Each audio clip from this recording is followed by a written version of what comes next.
Dahil sa hirap ng buhay, kalakal boys na lang ako. Pet bottles, bote, dyaryo, garapa, nangongolekta, pangkain lang, mga boss. Medyo tahimik dito sa amin na to.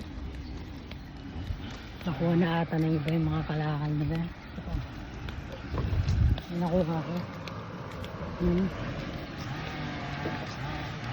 Sila mag-deki na pet bottles nila. Tingnan nyo. Pwede na to, pangkain lang. Pangkain. Pet bottles lang po dyan. Dyaryo water.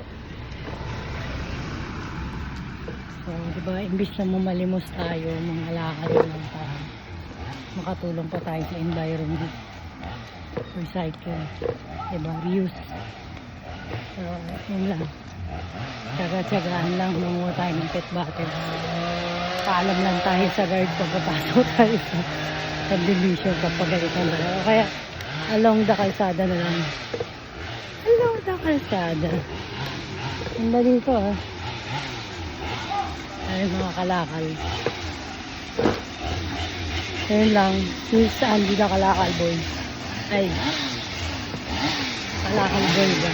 O basta, boy. Boy, basta boy. Gusto ko boy ako. Ingay. Kung sabihin nyo girl, bahala kayo. Basta, hindi ako Tom. Boy lang. Bye.